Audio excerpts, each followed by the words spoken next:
So I'm just about to go into the garden, so just to give you a bit of a tour of what's growing. So join me in checking out the garden.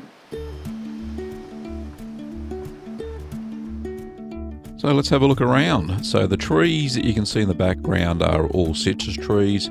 I've got 2 beds fallow at the moment. The tree coming into view now is a mandarin. And you can see that garden bed there has just been completely taken over by the pumpkin triffid, as Kim calls it. It's one single pumpkin plant, and all this pumpkin is all at the moment, from what I can find, I haven't dug too deep, but I've managed to find that there is one pumpkin amongst all these leaves. Let's have a little bit of a look for it, shall we? I knew it was near the pot here somewhere. Ah, there it is. So this variety of pumpkin is called Australian butter pumpkin, and it is very creamy.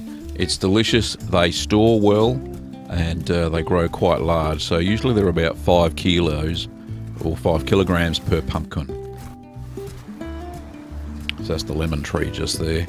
But the pumpkin goes all the way past the second citrus tree. That whole bed's just been taken over by one single small plant that actually came out of some compost, out of my compost bin. I didn't actually plant this. Also out of the compost bin you can see some tomatillos there as well, which is you make salsa verde with.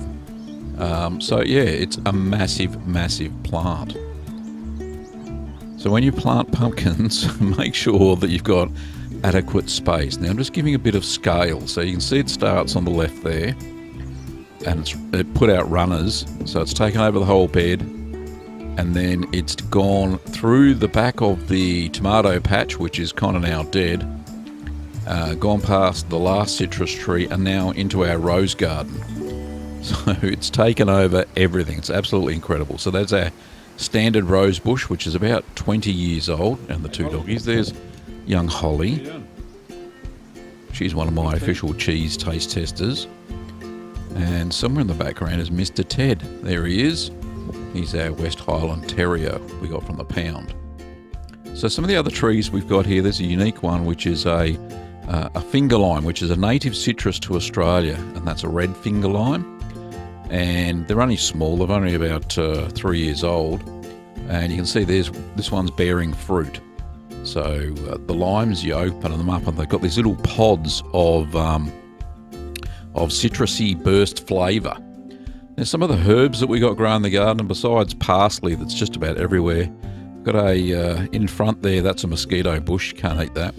But back there was a lemon balm, and then we got some oregano, we've got some mint there it's about 8 years old, and we got some oregano there, and then we've got the garlic herbs, garlic chives is what they are. They're starting to flower now. They drop seeds everywhere and pop up everywhere, which is great. Also got a big rosemary bush that has grown from seed from a pot that has died off ages ago. So this is actually taken from the Gallipoli Peninsula in Turkey. So it's called the Gallipoli rosemary. Now here's some thyme.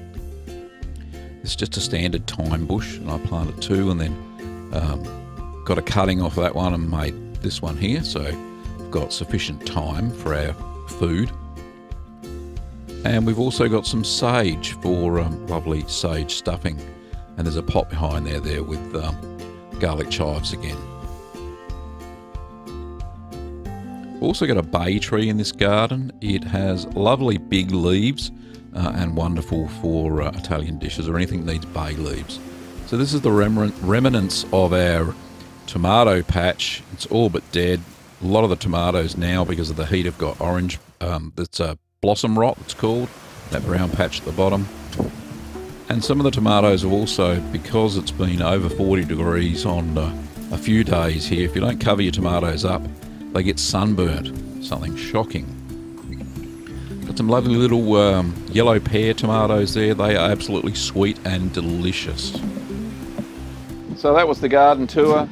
If you would like to see more of the garden as I planted up during, there goes the dogs, If you'd like to see more of the garden as it grows during the seasons, then give it a thumbs up and let me know what's in your garden this year. Thanks for watching everybody, and we'll see you next time.